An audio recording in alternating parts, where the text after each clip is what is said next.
दोस्तों पहले मैं आपको दो तस्वीर दिखाऊंगा। दो तस्वीर जब आप देखेंगे तो बहुजन समाज के लोगों के अंदर एक नया जोश पैदा हो जाएगा। ये तस्वीर है आकाश आनंद जी की। आपको बताऊंगा इनकी दीवानगी पूरे देश में छाई रही है और ये आज कहां जा रहे हैं उसके बारे में आपको जानना चाहिए। खबर ये है कि जैकी यादव ने कहा कि बीएसपी फिर से एक नए अवतार में आ रही है। ये बड़ी खबर है। और आकाश आनंद जी का एक स्टेटमेंट आया जो बीजेपी के लिए था, उसे सुन करके आप लोग हैरान रह जाएंगे।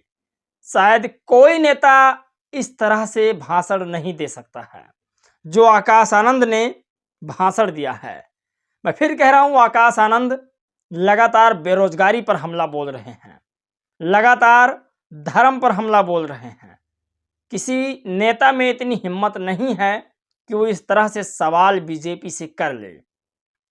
और आप कल्पना इस बात की नहीं कर सकते कि प्रधानमंत्री नरेंद्र मोदी जी अब उनके पास कोई सवाल नहीं बचा है, कोई जवाब नहीं बचा है, तो वो लोगों के व्यक्तिगत मामलों में हस्तक्षेप कर रहे हैं। आप सोचिए, इस बात की कल्पना आप नहीं कर सकते।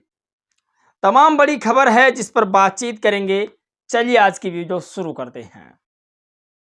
नमस्कार दोस्तों, मैं हूं पराग और आप सभी का स्वागत है हमारे एक नए एपिसोड में। साथियों, बहुजन समाज पार्टी का नया अवतार हो चुका है। जो लोग सोए हुए थे उनके अंदर भी एक नई हर्षोल्लास पैदा हो चुकी है। लोगों का कहना है कि बहुजन समाज पार्टी के अंदर एक नई वैरायटी, एक नया वेरिएंट आ चुका है जो पूरे दलित, पिछड़े, आदिवासी, मुस्लिम समाज को एक कर सकता है। वो हैं आकाश आनंद। आकाश आनंद पर सभी लोगों की आस लगी हुई है। कुछ लोगों ने तो यूं तक कह दिया कि बीएसपी में शायद कोई नौजवान युवा नहीं था, इसीलिए बीएसपी थोड़ा पीछे चली गई थी। जैसे ही आकाश आनंद की बीएसपी में एंट्री हुई है, पुनः एक बार फिर से जागृत हो चुकी है। आप लोग इस पे बताइएगा कि क्या वाकई में आकाश आनंद के आने के बाद बहुजन समाज पार्टी फिर से जीवित हुई है या फिर अब भी कुछ कसर बाकी है।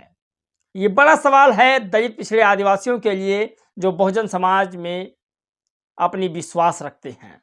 लगातार नगीना लोकसभा सीट से भी अपडेट आ रहे हैं चंद्रशेखर आजाद रावण को लेकर के। अगर रिसेंट की बात की जाए तो नगीना लोकसभा सीट में चंद्रशेखर रावण एक ब्रांड बन चुकी हैं। जिस तरह पूरे देश में नरेंद्र मोदी जी का आज जो सबसे ज़्यादा हिंदू धर्म के लोग जो बखान करते हैं, उसी तरीक़े से चंद्रशेखर आजाद रावण को नगीना में लोग प्यार कर रहे हैं। लोग उन्हें अपना मत देने का, यानी वोट देने का भी पूरा मन बना चुके हैं। अब बात यह है कि क्या नगीना के अलावा और कहीं पर भी चंद्रशेखर आजाद रावण का वजूद है या नहीं। तो लोग चंद्रशेखर आजाद रावण को भीम आर्मी एकता मिशन के जरिए से जानते हैं।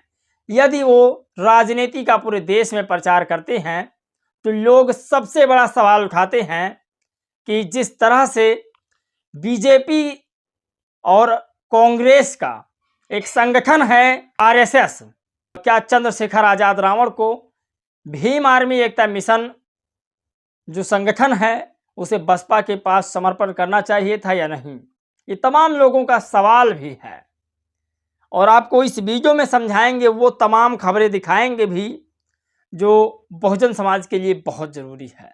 यदि बोलने में कहीं पर गलती हो जाए तो माफ़ कीजिएगा, रात के 1 बज रहे हैं। खबर ये है कि आकाश आनंद ने एक स्टेटमेंट दिया था। स्टेटमेंट ये था कि अगर वह धर्म की घुट्टी पिलाएं तो कह देना कि हमारे बच्चे भूखे पेट हैं, तो हमें धर्म से कोई मतलब नहीं। हमारा पहला धर्म हमारा रोजगार है, शिक्षा है। सोचिए, आकाश आनंद ने कहा कि यदि वो आते हैं और वो आपको धर्म की घुट्टी पिला रहे हैं तो आपको आपका संवैधानिक अधिकार है कि उनसे सबसे पहले कहना कि शिक्षा, स्वास्थ्य की बहुत ज़रूरत है, पहले मुझे आप वो दीजिए।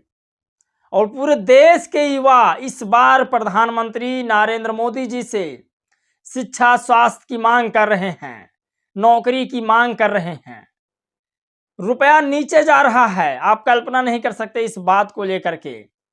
देश की इकोनॉमिक कहां गिरती नजर आ रही है आपको पता नहीं, शायद लोग सिर्फ अंधभक्ति में पागल बैठे हैं। गौरवपाल ने इस पर लिखा कि नरेंद्र मोदी जी के बेरोजगारी, महंगाई, रुपया गिर रही है, इस पर कोई चिंता नहीं, स्वास्थ्य व्यवस्था पे कोई चिंता नहीं है, कौन क्या खा रहा है इस बात की बहुत ज्यादा चिंता है। चुनावी मुद्दे पर नहीं, गुमराह करने पर लड़ा जा रहा है। सोचिए, चुनावी एजेंडा, चुनावी मुद्दा कुछ नहीं है।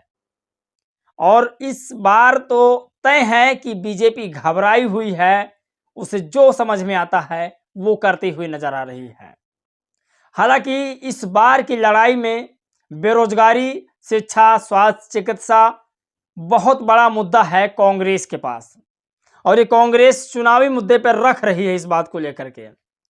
और आपको ये तस्वीर दिखाते हैं। दरअसल ये तस्वीर आकाश आनंद जी की है, जो एक नए तेवर में दिख रही है। ये दो तस्वीर है। और ब्रेकिंग न्यूज ये है कि बसपा के राष्ट्रीय कोऑर्डिनेटर आकाश आनंद तमिलनाडु भी पहुंच चुके हैं। अब यूपी के बाद तमिलनाडु में भी आकाश आनंद की तगड़ी रैली होने वाली है। टाइम्स ऑफ बीएसपी ने इस पर लिखा कि तमिलनाडु पहुंचे बसपा के फायर ब्रांड नेता नेशनल कोऑर्डिनेटर आकाश आनंद कुछ ही समय प्रदेश में बसपा प्रत्याशियों के समर्थन में करेंगे विशाल जनसभा संबोधित। सोचिए, यूपी के बाद अब तमिलनाडु में बसपा का परचम फहराने वाला है। आप इस बात का तनिक भर अंदाजा नहीं लगा सकते कि पूरे देश में आकाश आनंद की लोकप्रियता बढ़ती जा रही है। जिस तरह से अभी कुछ ही समय हुआ है आकाश आनंद को चुनाव में उतरे हुए, लेकिन पूरे देश के युवाओं पर कब्जा होता नजर आ रहा है।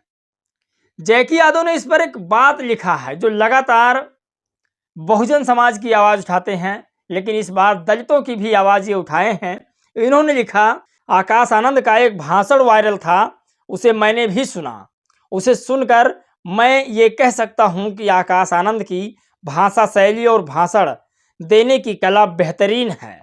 अगर आकाश आनंद चाहें तो वह भविष्य में एक बेहतरीन नेता बन सकते हैं और बसपा को पुनर्जीवित कर सकते हैं।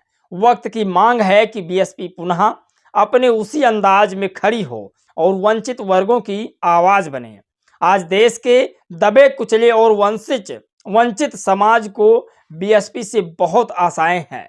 सोचिए, तमाम लोग कह रहे हैं कि इस बार बीएसपी का जनाधार बढ़ेगा और आकाश के आने से इस पार्टी में चार चांद लग जाएगा। सोचिए, ऐसे तमाम वो खबरें हैं जो लगातार वायरल है। हर खबर को पहुंचाना आप तक मेरा धर्म, कर्तव्य, जो भी आप समझ लीजिए है। बस आपसे एक ही बात की निवेदन है कि आप सब्सक्राइब जरूर कीजिएगा। सदस्यता यानी सब्सक्राइब करने का कोई पैसा नहीं, बस हमें मोटिवेशन मिलता है ताकि आगे हम और वीडियो बना सकें। इस वीडियो में दोस्तों बस इतना ही। मिलेंगे एक और खबर, एक नए राजनीतिक मुद्दे, सामाजिक मुद्दों के साथ। तब तक के लिए जय भीम, नमो बुद्धाय।